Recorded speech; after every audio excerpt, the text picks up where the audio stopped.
Durablement Vôtre, l'entretien quotidien avec des femmes et des hommes de Lorraine et d'ailleurs, engagés dans une démarche de développement durable dans la sphère écologique, économique ou sociale. Lorsque parfois leur action se situe à l'intersection des trois sphères, elle ou il nous ouvre alors la voie d'un autre monde possible, vivant, viable et vivable. Durablement Vôtre, en partenariat avec les radios associatives de Lorraine. Aujourd'hui, nous évoquerons l'agriculture biologique, cette méthode culturelle qui se passe totalement d'intrants chimiques et de pesticides. Une agriculture normale, en somme, au point qu'il faudrait cesser de la qualifier de biologique et désigner l'autre d'agrochimique. Au-delà de la pratique, c'est aussi la quête de l'autonomie ou comment recréer la boucle du cycle de vie sur une ferme. Enfin, nous verrons comment les agriculteurs bio organisent leur propre filière pour garantir la qualité de leurs produits. Tristan Chaunet, bonjour. Bonjour. Merci de me recevoir à la ferme du Cities à Mandres aux 4 Tours, à l'ouest de Pont-à-Mousson en Meurthe-et-Moselle, à la limite du département de la Meuse. Une ferme bio, Tristan Chaunet.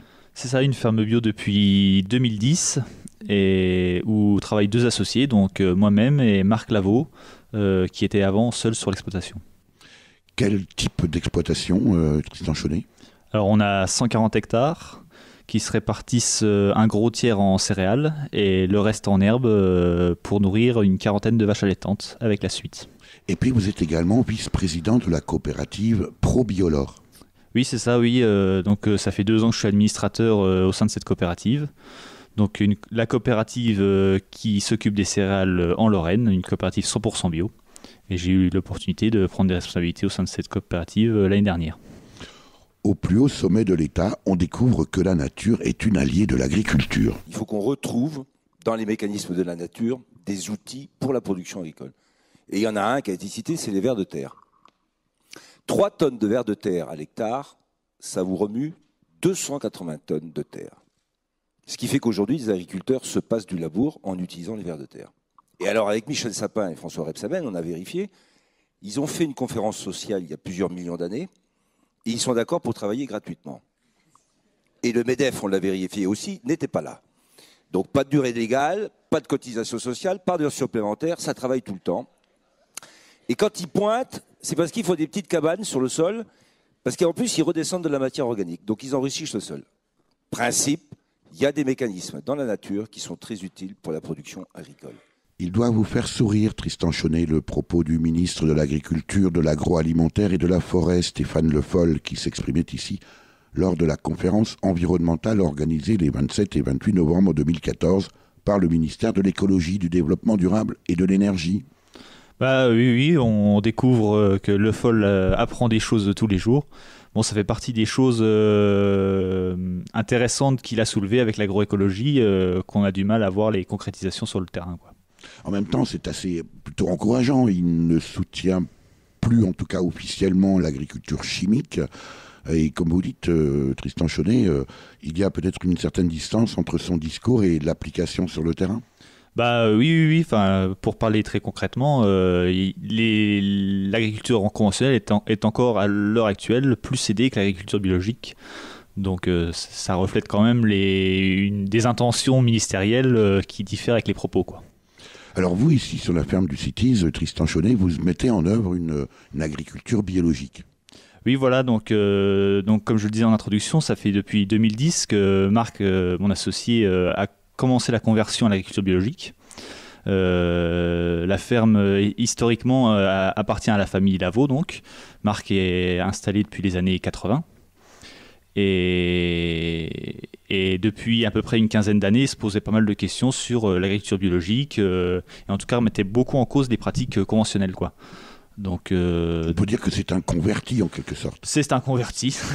C'est un converti.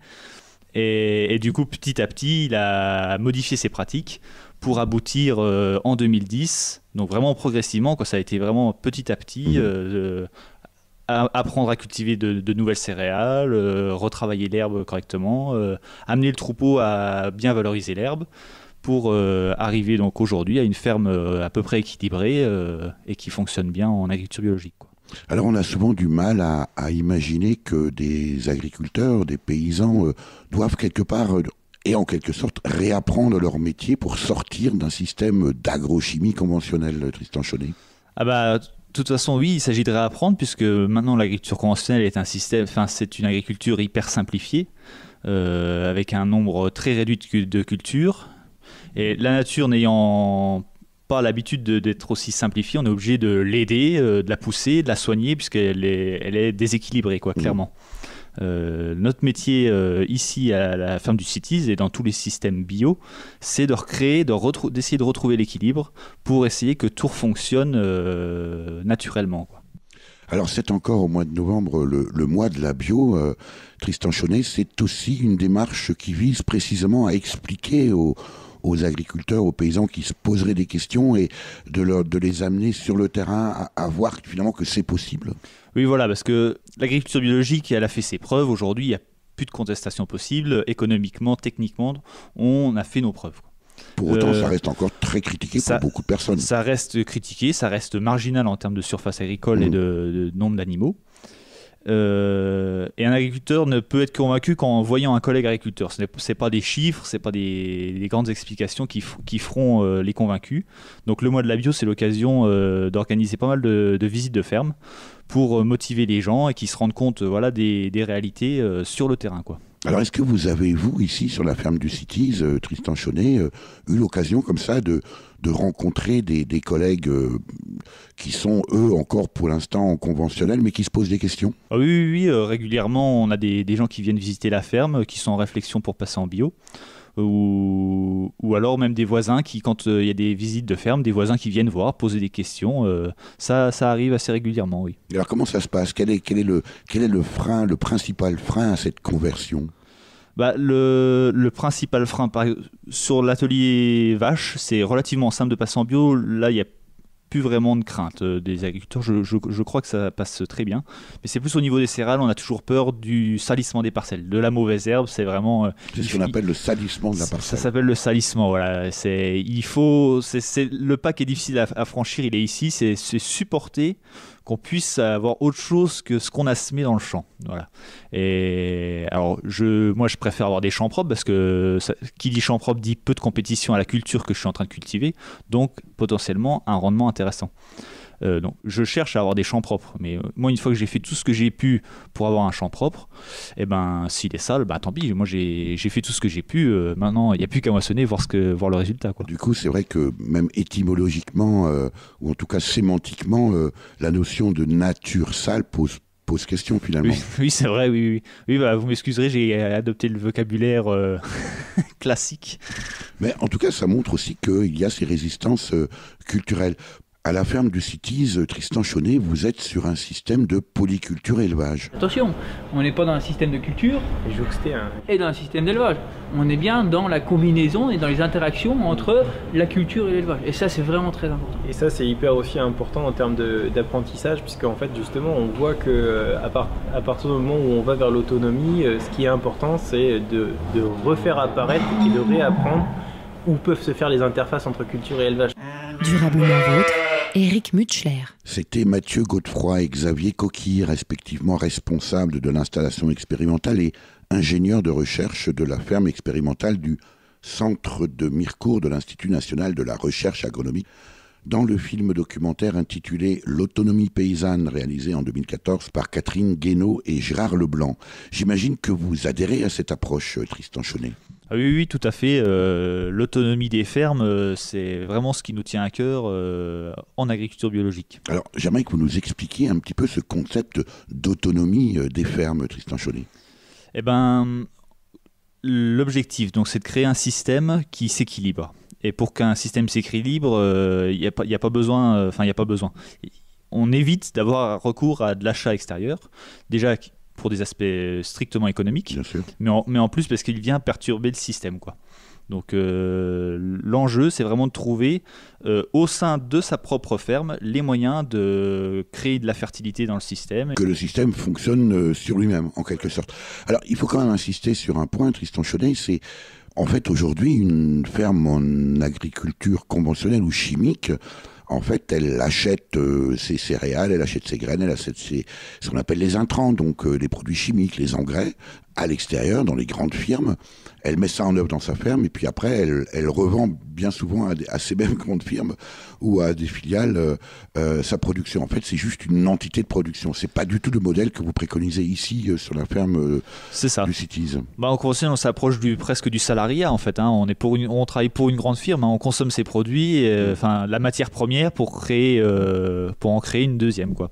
Est-ce que vous avez le sentiment, Tristan Chaudet, que les consommateurs, les clients sont au fait de ce modèle-là? Ça commence à émerger quand même avec la densité de documentaires qui traitent le sujet. Celui qui n'est pas informé ne veut pas l'être, je pense, aujourd'hui. Et du coup, l'enjeu vraiment sur nos fermes, nous, c'est comparativement à ce système-là, c'est l'autonomie. Donc ça veut dire, nous, on achète pour renouveler à peu près 1/20 de nos semences. Voilà, 95% de la surface est ressemée avec du grain prélevé sur notre propre récolte. Et bien sûr, pas d'engrais, hein, il s'agit du fumier de nos bêtes. Et pas de fongicides, pas de choses comme ça. On ne saurait pas quoi en faire de toute façon. Alors, comment est-ce que vous travaillez très concrètement ici sur la ferme du Cities, Tristan Chaudet, précisément en évitant ces intrants, ces achats extérieurs? Alors l'idée, c'est donc les céréales, elles s'enchaînent sur les terres les unes après les autres. Donc on appelle ça la rotation. Donc typiquement, on a une rotation type, disons, dans chaque ferme. Nous, la rotation type, elle commence déjà par de l'herbe. Alors, c'est pas une céréale, ça se mange pas, mais l'herbe, en fait, elle est primordiale. L'herbe, on la cultive pendant 2 à 3 ans, et en fait, c'est un mélange d'herbes, principalement avec des légumineuses, qui ont la capacité de fixer l'azote qui se trouve dans l'atmosphère et de la ramener dans le sol. Une forme de fertilisant naturel végétal. C'est un fertilisant absolument naturel qui, en plus de ça, l'herbe nous procure du foin pour nos bêtes. Et comme on la fauche 2 à 3 fois par an, on nettoie, donc les mauvaises herbes lèvent, on fauche et on extrait, donc on nettoie la parcelle et on l'enrichit en cultivant ces légumineuses. Donc la rotation type déjà en céréales, ça commence par de l'herbe, voilà. C'est déjà atypique. Et ensuite, on vient mettre une culture par exemple qui est assez demandeuse en azote, le blé typiquement. Et ensuite on enchaîne, généralement on met un épeautre, c'est une culture qui est un peu moins gourmande. Et ensuite on cultive des plantes, donc d'autres légumineuses type des pois, des lentilles, tout ça. Qui du coup sont intéressantes parce que viennent nourrir aussi l'homme, hein. Je veux dire, on a tous besoin de fer, de lentilles, tout ça. Et qui vont remettre un petit peu d'azote dans le sol pour remettre des céréales derrière. Et ainsi, en jonglant avec ces cultures qui consomment de l'azote, d'autres qui en ramènent, d'autres qui ont plutôt tendance à nettoyer les parcelles, d'autres plutôt à salir, et on jongle avec tout ça et tant bien que mal, on réussit à récolter. On est très très loin, Tristan Chaudet, de l'image que l'on a longtemps véhiculée d'une agriculture biologique qui laisserait faire la nature, où on ne s'en occupe pas et où finalement tout ça est bien gentil. En fait, on s'aperçoit en vous écoutant qu'une agriculture biologique est une agriculture très maîtrisée sur le plan y compris quasi scientifique, quoi. C'est technique parce qu'il ne faut pas se tromper sur la culture qu'on va mettre derrière une autre ou avant une autre. Il faut bien réfléchir, il y a une cohésion. Il ne s'agit pas non plus de trop... par exemple, une culture qui rend bien et qui économiquement est intéressante, c'est le blé. Mais je ne peux pas faire que des blés dans mon système parce que du coup, je vais sélectionner des mauvaises herbes qui vont concurrencer le blé et du coup je vais me tirer une balle dans le pied, quoi. Donc l'objet, c'est de jongler, de diversifier le plus possible pour avoir je mets pas mes œufs dans le même panier, quoi. Plus je fais de cultures différentes, cette année très compliquée, c'est sûr, j'ai la moitié des cultures qui n'ont pas donné, mais j'ai une autre moitié qui a bien donné, quoi. On dit que les vaches apprécient la musique. Vous avez tenté de leur faire écouter ça, Tristan Chaudet? Si mettre un corbeau sur son arbre perché voulait partager son fromage. Wahed Zouj, le micro est ouvert, on a que ça, des mots et la quoi est populaire, une cogite, un stylo, un cahier, v'là si pas qu'on est hal, pareil pour employer, car trop de paroles et trop d'années. Et encore rien n'a changé, peut-être ne changeront-elles jamais. Cette façon-là que les gens ont de penser, de vouloir à tout prix, de vouloir tout gagner. Mais qui dit le gagnant dit perdant, la rage dedans on ne vous l'apprend pas. La compétition est pour nous un problème déjà trop propagé. En aucun cas nous ne raisonnerons de cette façon-là. Car si Maître Corbeau sur son arbre perché voulait partager son fromage, mais le corbeau radin n'a rien donné, et le renard la faim au ventre lui a arraché. Oh, trêve de volatile, passons aux choses humaines, car j'ai de la peine de voir la petite sur son trottoir, la crassonner dans les rues de danger. Alors que juste en face, dans un resto, le touriste joue l'ignorant gavé d'argent bien au chaud. Sur cette partie du continent, quand cesserons-nous de nous plaindre et quand cesserons-nous de geindre pour des billets? L'homme n'est pas fait pour travailler, on le crie sur un micro. Une écoutille dans une société qui pousse à moderniser. Et quand l'outil sera bien électroniqué, l'outil sera bon à jeter. Car si Maître Corbeau sur son arbre perché voulait partager son fromage, si Maître Corbeau sur son arbre perché voulait partager son fromage, si Maître Corbeau sur son arbre perché voulait partager son fromage, si Maître Corbeau sur son arbre perché voulait partager son fromage. J'ai le droit d'être quelqu'un, sans travail je ne suis rien. Faux, ce ne sont là que des ragots, poussés par l'être humain dans une facilité pour se raccrocher à des bouées, à leurs bouées, qui très vite vont se transformer en des menettes, en des clapiers. Enfermer les esprits un peu trop libérés. 10 ans comme employé chez Renault, et aujourd'hui il vend des fleurs dans le métro. Comment peut-il compenser ce qu'il gagnait des gestes imprégnés de son école et repassé? Toute sa vie il a bossé dans une entreprise de merde, avec un boulot de merde, où la philosophie travaille plus vite que tes voisins et tu seras en haut demain. Mais bien loin est le sommet des échelles, et seuls quelques corbeaux peuvent encore y accéder. C'est pour cela qu'encore une fois on pose notre doigt sur ce détail là à haute voix. Car si Maître Corbeau sur son arbre perché voulait partager son fromage, si Maître Corbeau sur son arbre perché voulait partager son fromage, si Maître Corbeau sur son arbre perché voulait partager son fromage, si Maître Corbeau sur son arbre perché voulait partager son fromage. Allez, viens, on va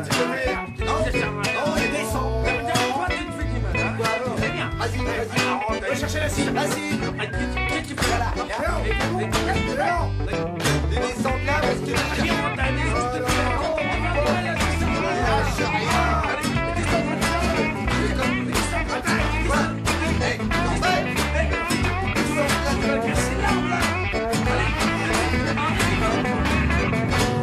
ah, c'est sûr que Maître Renard parle d'heure à lécher lui aurait rendu cet hommage. Ils ont débuté en 1998 dans les rues de La Rochelle et de l'Île de Ré pour un spectacle de rue mêlant chanson et théâtre avec une devise « C'est pas nous qui sommes à la rue, c'est la rue qui est à nous ». C'était Florent Vintrinier, Olivier Lette, Mourad Musset qui forment ensemble le groupe La rue qui est à nous. Ici avec le titre « Maître Corbeau ». Est-ce que vos vaches apprécieraient, Tristan Chaunet? Oh, je pense qu'elles ne seraient pas réfractaires, mais ici on essaye de plutôt cultiver le calme pour nos vaches. C'est aussi un peu dans l'esprit d'une agriculture biologique que de respecter le bien-être animal, Tristan Chaunet, au-delà bien sûr de cette anecdote de chanson du groupe La rue qui est à nous. Ah oui, non, bien sûr, le bien-être animal, c'est un pilier fondateur de l'agriculture biologique. Elle va, depuis le tout début de ses fondements, à l'inverse de l'agriculture intensive. Nous, c'est vraiment l'objectif, donner aux bêtes les moyens de s'épanouir pour produire dans de bonnes conditions. Alors, vous avez évoqué tout à l'heure, Tristan Chaunet, l'aspect rotation céréalière. Vous avez aussi un atelier de vaches allaitantes. Oui, voilà, donc on a à peu près 45 vaches, ça dépend à peu près des années, plus la suite, donc des génisses principalement, les mâles jusqu'ici partant en broutard. Des génisses qui sont des génisses qui sont donc des femelles qui n'ont pas encore vélé en fait. Voilà. Et les broutards? Les broutards, des veaux mâles sevrés. Alors, comment ça s'organise entre l'atelier vache allaitante, l'élevage de vaches, Tristan Chaunet, et puis cette partie culture? Eh ben, du coup, nous, les vaches, elles mangent à manger l'herbe, qui sont donc notre tête de rotation, comme on l'a vu tout à l'heure, les premières cultures, quoi. Et elles servent à ça, donc à valoriser l'herbe de nos cultures, et aussi à travers leur fumier, fertiliser nos céréales, quoi. Et entre-temps, il se trouve qu'elles produisent des veaux et du coup, on peut aussi vendre des bêtes à l'élevage ou à l'abattoir, quoi. Et puis, il faut rappeler aussi, Tristan Chaunet, que les vaches ne produisent du lait que parce qu'elles ont un veau. C'est ça. Et nous, donc c'est des races à viande. Donc les vaches font veau en ce moment même. Là, il nous reste encore quelques vaches à véler. Elles s'occupent de leur veau à peu près 8 à 10 mois. Et c'est seulement au bout de ces 8 mois qu'on sépare le veau de la mère puisque le veau ne boit plus de lait, la séparation se fait en douceur, hein, et ensuite c'est à ce moment-là, les mâles sont vendus à ce moment-là, et les femelles sont ensuite engraissées jusque 3 ans, quoi. Tristan Jeunet, quand on vous écoute, on a le sentiment que l'agriculture que vous pratiquez est une agriculture normale. On ne devrait pas d'ailleurs la qualifier de bio, c'est plutôt une agriculture chimique ou conventionnelle qui paraît totalement un peu surréaliste, non ? Oui. Bon, après, on est sur de l'élevage allaitant, donc je pense que la majorité de mes collègues éleveurs allaitants, même en conventionnel, ont des pratiques équivalentes aux miennes. C'est un élevage qui est relativement extensif, qui pose pas trop de problèmes. On n'est pas sur un système laitier avec des vaches utilisées comme vraiment des machines à produire du lait. On n'est pas sur ce type de modèle, quoi. Voilà. Pour autant, moi je me souviens que mon grand-père, tout au départ, en Alsace, il y a très longtemps, là aussi mettait le veau, glissait le veau sous la mer, et puis un beau jour, il a emmené son lait qu'il trayait à la centrale, et puis de là, il récupérait du lait en poudre, et qu'il mélangeait ensuite à de l'eau, et qu'il redonnait finalement au veau qui était juste attaché derrière la mer. C'est ça, oui, c'est le modèle classique, hein. Entre-temps, le lait avait perdu toutes ses qualités, était remplacé aujourd'hui par de l'huile de palme. Il y a des laits pour les petits veaux aujourd'hui qui ne comportent absolument plus de traces de lait. Il faut le savoir quand même. C'est des déchets d'industrie plus de l'huile de palme, à peu de choses près. Alors, vous dites ça en souriant avec un petit air moqueur, mais c'est quand même 90% 95 ou 99% peut-être de notre consommation actuelle, non ? Ce modèle ? Oui, c'est sûr, hein. Le problème, c'est que il faut faire un choix en tant que consommateur sur quel type d'agriculture on a envie de défendre, quoi. Voilà, donc je dis pas que c'est du mauvais travail ou de la mauvaise qualité, c'est une façon d'élever que moi je n'aurais pas envie de pratiquer, et je préfère voir mes veaux au pied de mes vaches, et en plus ça m'économise énormément de travail, hein, il faut le dire, hein, c'est-à-dire que mes veaux font la traite. Comment expliquez-vous cette dérive, Tristan Jeunet, de vos collègues en chimie qui ont perdu finalement ce rapport naturel à la dimension paysanne ? Bon, après, nous, il faut rappeler qu'on est sur une race à viande, hein, donc l'objectif c'est la production de viande et pas de lait, mais malgré tout, la dérive, elle est due à un système économique qu'on essaie de nous vendre, quoi, hein. En nous disant, trayez vos vaches, vendez le lait et achetez de la poudre, alors on va vous prouver par A plus B que ça va être rentable. On va oublier de vous dire que la poudre de lait va augmenter ou que vous allez avoir des problèmes sanitaires sur les veaux, quoi. Tristan Jeunet, vous êtes très loin du modèle agricole mis en œuvre il y a 50 ans. En 1966, sous l'impulsion d'Edgar Pisani, alors ministre de l'Agriculture, est votée une nouvelle loi. Conçue pour répondre aux besoins alimentaires de la population, elle ouvre la voie à l'élevage industriel et fait de la Bretagne un acteur clé de cette révolution. La Bretagne a aussi des facteurs très positifs. Son climat, l'essentiel de son sol, ses communications maritimes.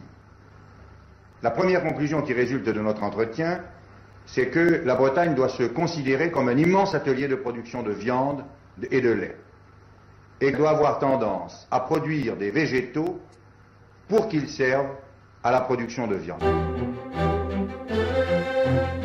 Durablement vôtre, Éric Mutschler. Extrait du documentaire Adieu, veaux, vaches, cochons, couvées, réalisé par Béatrice Limard et diffusé sur France 3 le 13 juin 2012. Ce film raconte l'histoire de l'industrie agroalimentaire qui a fini par transformer les animaux en produits abattus chaque année par milliards en détruisant les équilibres de la planète. On aura notamment entendu la voix d'Edgar Pisani, ministre de l'Agriculture de 1961 à 1966. Nous avons atteint le paroxysme de ce modèle agricole, Tristan Jeunet. Ah là, absolument, hein, il est temps de le remettre en cause. Alors, vous évoquiez à l'instant l'atelier vache allaitante. Comment est-ce que vous soignez aujourd'hui les vaches dans un système bio, Tristan Jeunet ? Alors aujourd'hui, avec le passage en bio, on n'a plus vraiment de problème. Il faut savoir que... Ça veut dire quoi, que vos vaches ne sont pas malades ? Nos vaches ne sont pas malades. Non, les vaches ne sont pas malades. Alors là, c'est absolument vrai. On a mis en place un pâturage tournant, donc les vaches ne restent pas trop longtemps sur les mêmes parcelles, donc on évite des problèmes de parasitisme de ce fait-là. Et les peu de problèmes qu'on rencontre, c'est souvent sur des jeunes veaux. Donc en ce moment, là, ça commence. Ce matin, j'ai soigné un veau. Souvent des diarrhées, des petits trucs comme ça, des petits dérèglements. 99% des cas, ils sont réglés avec de l'argile blanche et des huiles essentielles.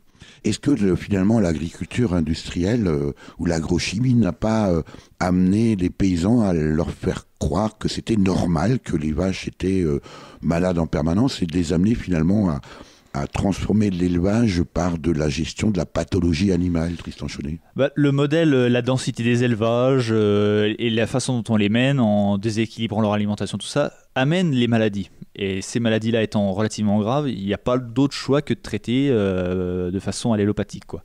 Nous, en prévenant la plupart des choses, c'est-à-dire qu'on a pas beaucoup de bêtes dans les box, beaucoup de paille, on lésine pas sur la paille, elle reste le plus longtemps possible à l'extérieur, et de ce fait-là, on s'économise déjà énormément de soucis, quoi.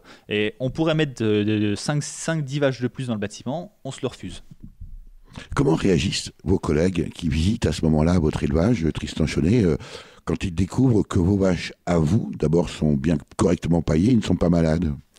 Ça pose question, d'autant plus qu'on ne consomme pas de minéraux. C'est souvent 99% des élevages donnent des minéraux aux bêtes quotidiennement. Nous, on ne donne pas de minéraux. On estime que le foin, quand il est fait dans de bonnes conditions, apporte la couverture minérale suffisante. Ils sont étonnés et du coup, je me questionne. Je me dis, est-ce que finalement je suis un bon éleveur? Est-ce que je ne fais pas comme les autres? Que deviennent les vaches de la ferme du Cities, Tristan Chaunet? Alors les vaches qui commencent à vieillir sont engraissées et abattues pour faire généralement de la viande bio, hein, bien sûr, mais qui partent ou en boucherie ou pour les animaux les plus vieux en steak haché par exemple. La vieille vache que vous évoquez, Tristan Chaunet, à quel âge? Elle a une dizaine d'années. On avait jusque l'année dernière une vache de 17 ans. Donc c'est des vaches qui sont rustiques, donc qui durent dans le temps. Donc voilà. D'autres types d'animaux qu'on vend, c'est des genisses à saillir. Donc c'est des bêtes. Le trop de femelles qu'on a, on le vend pour d'autres éleveurs qui ont besoin de femelles. Étant donné qu'on travaille pas mal sur la génétique, donc on a un troupeau avec un bon potentiel, donc on n'a pas de mal à vendre ces animaux-là. Et puis du coup, les veaux mâles à 8-10 mois qu'on vend en broutard. Donc. Travailler sur la génétique dans un élevage bio, Tristan Chaunet, ça consiste en quoi? Nous, les gros axes de développement en génétique, c'est notamment la capacité d'ingestion. Donc, c'est-à-dire, nous, ce qu'on veut, c'est des vaches avec un énorme panse pour qu'elles puissent valoriser un fourrage dit grossier. C'est-à-dire que le foin, naturellement, il n'est pas très dense en énergie. Donc, pour pouvoir couvrir les besoins et pouvoir permettre à la vache d'avoir une lactation correcte pour nourrir correctement son veau, exige qu'elle mange énormément. Donc, le premier axe d'amélioration, c'est la capacité d'ingestion. Et ensuite, c'est plutôt les aptitudes fonctionnelles, donc de bonnes pattes pour bien marcher en pâture et une bonne mamelle pour que le veau ne peine pas à trouver les trayons pour traire, quoi. Comme quoi on peut faire de la bio et puis réfléchir néanmoins à la qualité génétique de son élevage. Ah oui, c'est absolument c'est tout à fait compatible, hein. D'ailleurs, ça explique aussi une partie de nos bons résultats. Alors, autant on voit ce que deviennent vos vaches, les céréales qui ne sont pas consommées sur la ferme elle-même, que deviennent-elles, Tristan Chaunet? Donc, c'est commercialisé avec Probiolor. Donc, majorité des céréales vendues par Probiolor sont valorisées en région. Donc, tout ce qui est céréales pour l'alimentation du bétail, on a une usine à Reville-devant-Bayon. Donc, l'usine Est Alibio qui fabrique de l'aliment essentiellement pour les monogastriques, donc cochons et volailles. Et tout ce qui est alimentation humaine, là, ça fait des fois un peu plus de route. On a un bon partenariat avec les magasins Biocoop, donc tout ce qui est lentilles, farine, tout ça. Et ensuite, ça a d'autres meuniers au niveau français, quoi. Changer de modèle, Tristan Chaunet, c'est à la fois de la recherche, mais aussi dépasser les habitudes. Et alors, il faut se rendre compte que les fonctionnalités de l'agriculture chimique, pour l'essentiel, elles ont été découvertes, alors que les fonctionnalités de l'agriculture bio, tout reste à découvrir. Donc si maintenant on s'y met pour de vrai, il y a plein de choses à découvrir en agroécologie, de la même manière que depuis 50 ans, on a découvert plein de choses en agriculture chimique. Donc il y a lieu d'être quand même raisonnablement optimiste. On peut s'y mettre si on fait un effort colossal, tous ensemble, aussi important pour faire de l'agroécologie que l'on faisait avant de l'agriculture chimique. Malheureusement, cette recherche, eh bien, c'est certainement pas les commanditaires habituels de la recherche agronomique, c'est-à-dire les semenciers et les marchands de produits chimiques, qui sont souvent d'ailleurs les mêmes, hein. C'est évidemment pas ces commanditaires-là qui vont demander cette recherche. Durablement vôtre, Éric Mutschler. C'était la voix de Bruno Parmentier, économiste consultant en agriculture et alimentation, ancien directeur général de l'École supérieure d'agriculture, l'ESA d'Angers, puis celle de Pierre-Henri Gouillon, professeur au Muséum national d'histoire naturelle, extraite du film Cultiver l'avenir, réalisé en 2014 par Anne Kounvari et Jeanne Weiner, et diffusé sur Arte. On voit bien les ancrages culturels du modèle dominant dans la recherche agronomique, et c'est aussi pour changer de modèle que les agrobiologistes, dont vous êtes, Tristan Chaudet, ont lancé le mois de la bio en Lorraine. Oui, c'est ça, c'est pour sensibiliser un peu les agriculteurs à ces enjeux-là, oui. Alors vous avez, on le disait tout à l'heure en début d'entretien, Tristan Chaudet, une attention particulière aussi sur à la fois le bien-être animal et puis aussi votre recherche de niveau d'autonomie. On est en perpétuelle amélioration sur la ferme pour augmenter ce niveau d'autonomie et augmenter le bien-être de nos animaux et notre bien-être à nous aussi. Alors, on peut estimer que ce niveau d'autonomie touche à la fois aux aspects économiques, énergétiques, techniques, voire même philosophiques d'une certaine façon. Oui, tout à fait. Après, le niveau d'autonomie économique, voilà, moi, moins j'achète à l'extérieur, moins j'ai de charges, donc potentiellement plus il m'en reste dans la poche. C'est une chose. L'autonomie énergétique, on n'en parle pas beaucoup dans l'agriculture, mais il se trouve que depuis qu'on est passé en bio, malgré qu'on travaille plus les sols, notre facture énergétique a divisé par 3. Ça, j'imagine que ce sont des arguments qui doivent parler, non, à vos collègues. Pas vraiment, parce que même pas. C'est de l'énergie qui est cachée en fait. La grosse partie de la facture énergétique des fermes est cachée dans les engrais.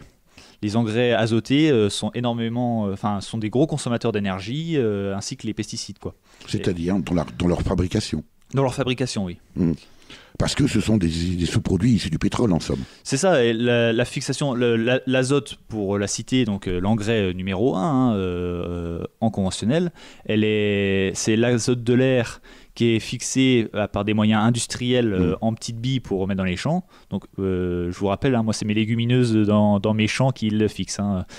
Ça demande un coût énergétique monstrueux, quoi. Et ça, c'est une facture que tous les paysans ne voient pas. Et il se trouve qu'on a fait les calculs et la facture totale est divisée par 3 depuis notre passage en bio. Au final, Tristan Chaudet, vous devriez être finalement beaucoup plus soutenu que l'agriculture chimique, puisque vous êtes à la fois économe en énergie, économe en produits, vous polluez beaucoup moins. Est-ce que c'est pas un peu compliqué dans ce contexte de continuer à travailler finalement une agriculture biologique ? C'est sûr que c'est pas facile tous les jours, hein. Il faut être sérieux et bien surveiller les comptes pour pas dériver. On y arrive, hein, mais bon, les batailles ne sont pas perdues. On ne désespère pas de mobiliser les politiques pour qu'ils se rendent compte des enjeux, notamment de la pollution de l'eau qui ressortent derrière tout ça, quoi. Alors tiens, justement, les politiques, comment ça réagit ici en Lorraine, Tristan Chaudet ? Depuis la dernière modification de la PAC, donc la politique agricole commune, l'agriculture bio est plus aidée, mais que les 5 premières années. Et ensuite, alors c'est bien parce que ça fait beaucoup de gens qui franchissent le cap et qui viennent vers la bio, mais une fois passé ces 5 ans, il n'y a plus beaucoup d'aide, et au bout de 10 ans, il n'y a plus d'aide du tout. Donc, alors avant, il y avait un système où il n'y avait pas beaucoup d'aide, mais qui était ad vitam aeternam. Du moment qu'on était en bio, on ne polluait pas. Donc, si on ne pollue pas, on peut être indemnisé.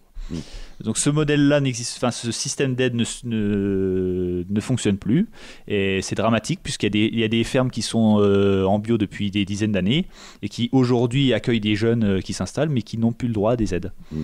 Alors, pour autant, est-ce que l'organisation ou le syndicat des agriculteurs bio de Lorraine, Tristan Chaudet, continue à intervenir au-delà du mois de la bio qui est destiné à présenter l'agriculture bio aux conventionnels pour les accompagner, pour les inciter à passer à la bio? Est-ce que le syndicat des agriculteurs bio en Lorraine pousse auprès des politiques pour leur faire comprendre tout l'intérêt du développement de la bio. Ah oui, il y a un gros travail qui est fait syndical, hein, là-dessus il n'y a pas de souci, mais bon, malgré tout, l'agriculture bio en Lorraine, c'est 3%.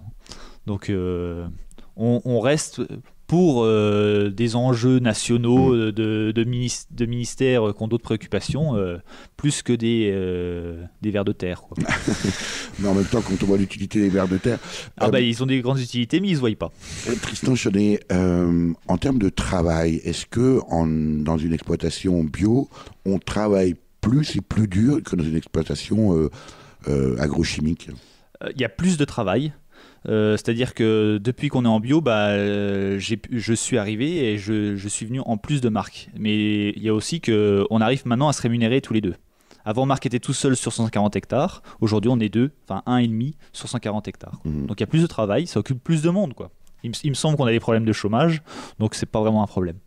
En même temps, ce qu'on peut dire de vous, Tristan Chaunet, c'est que vous n'êtes pas vraiment adepte du rythme métro-boulot-dodo. Moi j'ai écrit des petites chansons, c'est pas pour vous rendre moins con, mais pour vous dire que vous l'êtes bien, c'est certain, c'est certain.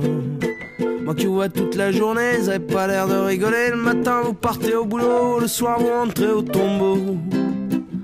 Je veux pas cracher sur vos petites vies, mais quand même elles m'ont l'air pourries. Vous allez bouffer en grande surface, vous devrez savoir que c'est dégueulasse.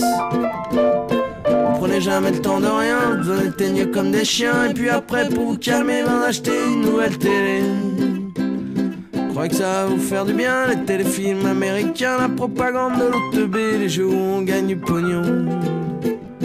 Vous avez pas encore compris que vous en aurez jamais assez, que c'est empli de mépris qui vous boufferont jusqu'au trognon. Moi j'ai écrit des petites chansons, c'est pas pour vous rendre moins con, mais pour vous dire que vous l'êtes bien, c'est certain, c'est certain. Si j'avais voulu l'inventer avec toute ma bonne volonté, jamais je serais allé si loin, c'est certain, c'est certain. Pas tous dans le même panier, vous pourriez pas tous y rentrer. Puis moi ça me filerait le bourdon de voir une telle concentration. Constellation, conspiration, consternation. La connerie individuelle, même si parfois elle me dépasse, ne sera jamais aussi cruelle que la sacro-sainte connerie de la masse. Celle qui nous fait faire la guerre, qui nous fait voter pour des cons, qui dans un land d'instinct grégaire nous fait respecter notre patron. Faut dire quand même cet enfoiré sur nous qui fait son pognon, il nous la met toute la journée, il faudrait qu'on reste mignon. Et je vous parle pas des banquiers qui ont dévalisé le monde entier sans que personne lève le petit doigt. Moi j'ai pas droit au chic en bois, et toi t'as droit, non t'as pas droit, toi t'es comme moi. Mais que faudra-t-il qu'ils nous fassent pour qu'au final on réagisse? Si les familles nous laissent de glace, si Serge Dassault protège nos vices. Moi j'ai écrit des petites chansons, c'est pas pour vous rendre moins con, mais pour vous dire qu'il y a des gens bien, c'est certain, c'est certain, c'est certain. Ils sont 200 fois plus nombreux que la bande d'imbéciles heureux qui nous emmènent tous au carton avec trompette et éclairant. Le problème c'est qu'on se parle pas, coincé dans le chacun pour soi, persuadé qu'on est les seuls à voir qu'on va se manger la gueule. Oui mais ça on va pas se rater ça. Alors je lance ça sans trop y croire parce que je vis de musique et l'espoir, mais là vraiment il serait grand temps que le bon peuple montre les dents. Et qu'on explique une fois pour toutes à ces salauds qui surfent nos doutes qu'on va les jeter en prison. Ça va être bon, ça va être bon, ça va être bon. Pas qu'il y a déjà peut-être pas quoi. Puis quand on est là réunis, on a qu'à décider d'un jour. Moi je proposerai le lundi pour enfermer tous ces vautours. Je sais pas où ça nous mènera, mais ça pourra pas être pire que de laisser à ces scélérats le soin de bousiller notre avenir.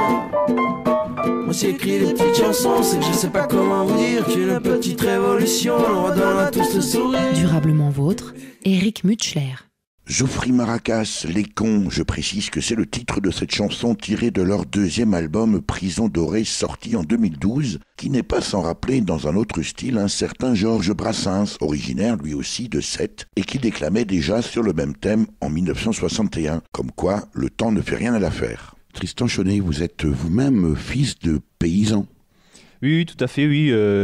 J'ai grandi dans une ferme avec mes 3 frères et sœurs.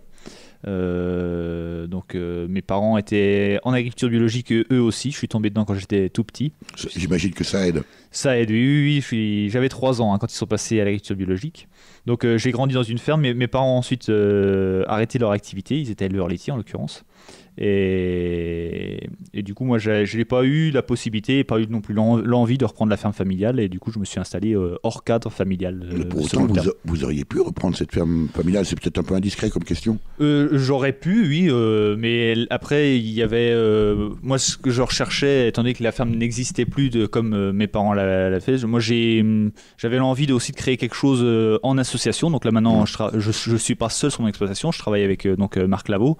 Et cette collaboration au quotidien, elle est fantastique parce qu'on n'est pas tout seul dans sa ferme, on partage les responsabilités, on partage les décisions, et du coup le poids du quotidien est beaucoup plus léger, quoi.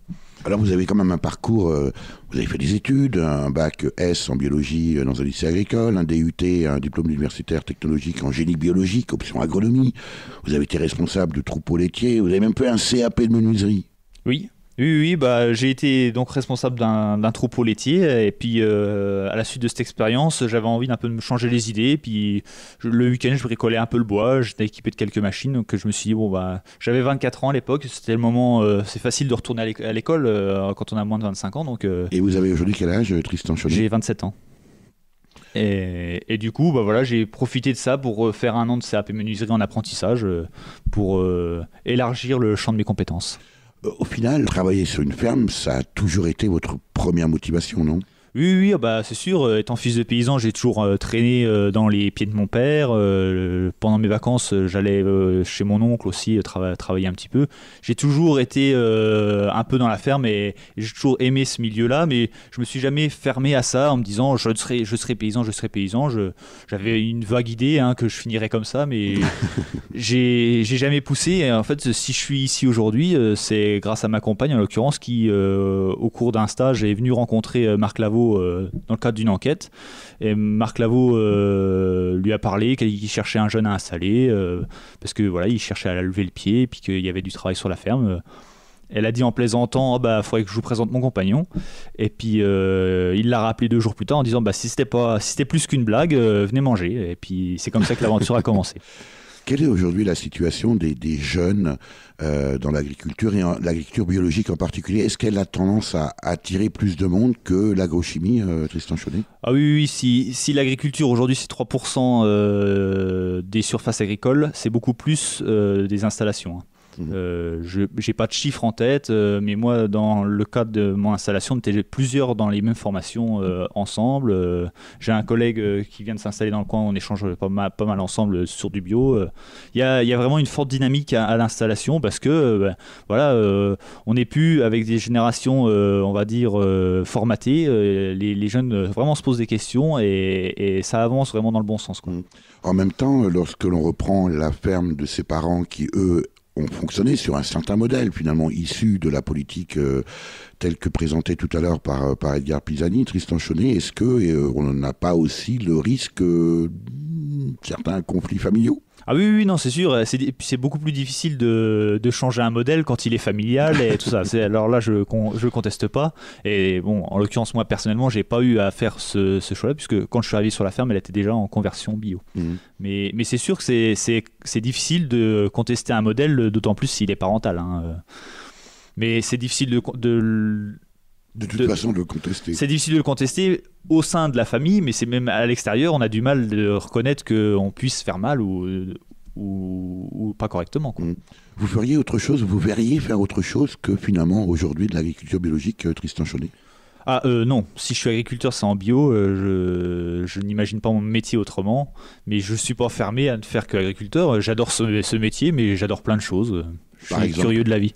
La menuiserie m'a plu pendant un temps. On a des projets sur la ferme de vente directe éventuellement un jour. Tout ça, c'est toujours en lien avec l'agriculture, mais ça peut aller dans d'autres sens. On verra bien ce que l'avenir nous réserve. L'invité de Durablement Vôtre, coup de gueule ou coup de cœur ? Tristan Chaudet, agriculteur bio, gérant de la ferme du Cities à Mandres aux 4 Tours en Meurthe-et-Moselle et vice-président de la coopérative ProBiolore, c'est le moment de votre choix. On écoute. À l'origine, Le concept d'agriculture bio s'opposait à celui de gaspillage des ressources rattachées à l'industrie agricole conventionnelle. Mais les grands groupes agricoles internationaux se sont appropriés cette noble idée et l'ont dénaturée en lançant une fois de plus des productions de masse. Les logos bio nous promettent monts et merveilles, notamment une meilleure santé grâce à des légumes, de la viande et du poisson exempts de toute substance chimique, cultivés ou élevés dans le respect de l'environnement et des animaux. Souvent associé au commerce équitable, le bio est également lié à des valeurs éthiques telles que la garantie de conditions de travail et de salaires décents pour les petits exploitants et les ouvriers agricoles en situation défavorable. Avec le bio, c'est donc aussi une bonne conscience qu'on nous vend. Cet extrait du documentaire de Christian Jens, diffusé en 2014 sur Arte, intitulé « Produire bio », un business comme les autres, mais dont le titre allemand dit Bio-Illusion Massenware mit Ökosiegel, comprenez l'illusion bio, produit de masse labellisé bio, me semble plus approprié au thème du film pour illustrer votre coup de gueule, Tristan Chaunet.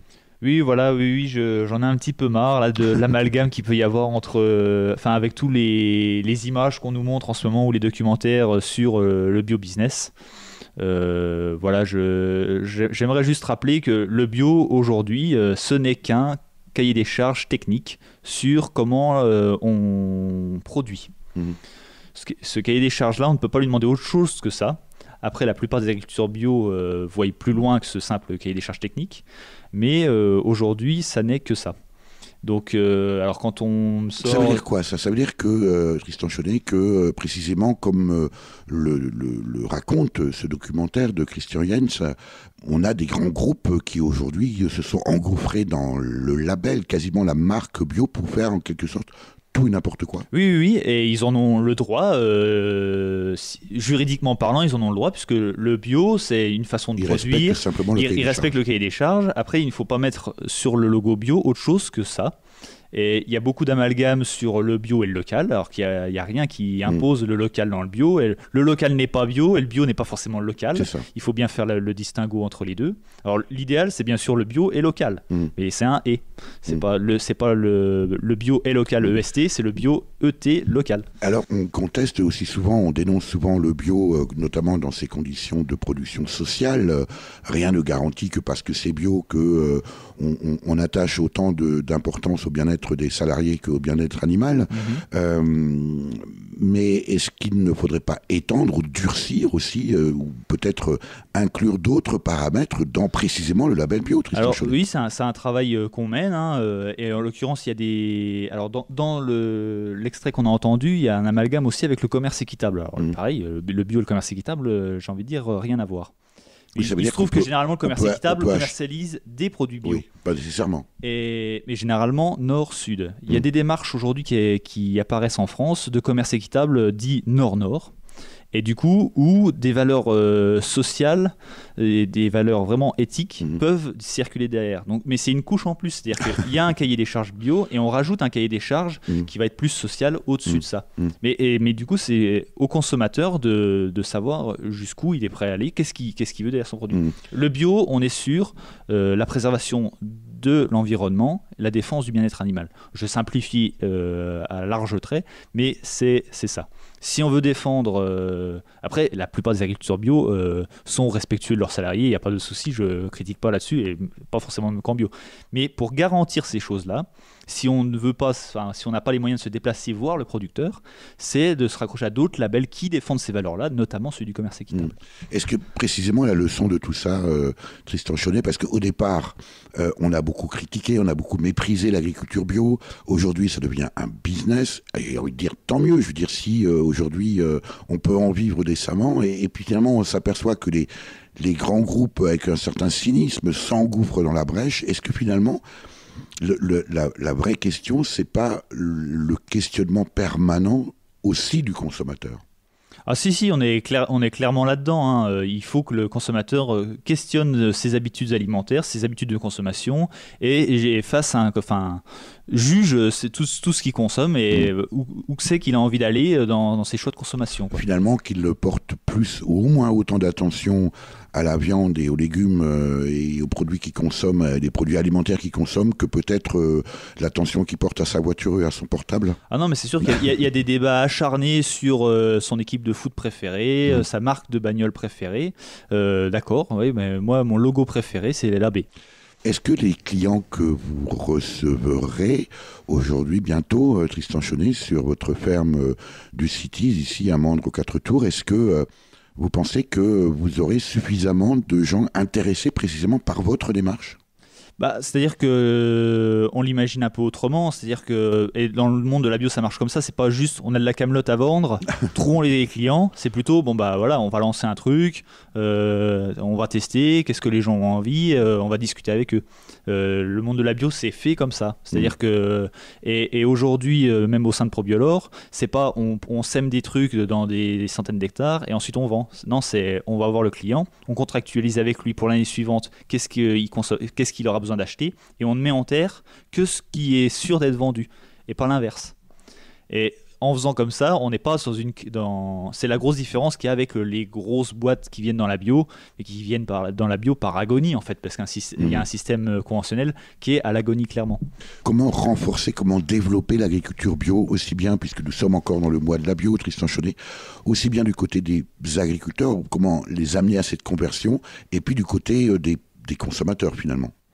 Je pense qu'il faut juste prendre le temps de se connaître aussi. Il faut aller visiter, faut pas hésiter à échanger. Et c'est comme ça qu'on s'enrichit et qu'on participe au développement du modèle de l'agriculture biologique. Merci Tristan Chaunet pour cet entretien. Merci à vous. Je rappelle que vous êtes agriculteur bio, gérant de la ferme du Cities à Mandres aux 4 Tours en Meurthe-et-Moselle et vice-président de la coopérative ProBiolore. Pour en savoir plus sur l'état de l'agriculture bio en France, je recommande un site très bien fait et riche en informations à l'adresse www.agencebio.org. Enfin, pour en savoir plus sur l'agriculture bio en Lorraine, trouvez des paysans près de chez vous qui vendent en circuit court, ou si agriculteur conventionnel, vous souhaitez vous convertir à l'agriculture bio, rendez-vous sur le site www.bioenlorraine.org. Si vous aimez la radio et si vous souhaitez occuper utilement un peu de votre temps libre, quelles que soient vos compétences, rejoignez l'équipe de bénévoles de l'émission Durablement Vôtre en écrivant à contact@durablementvôtre.fr.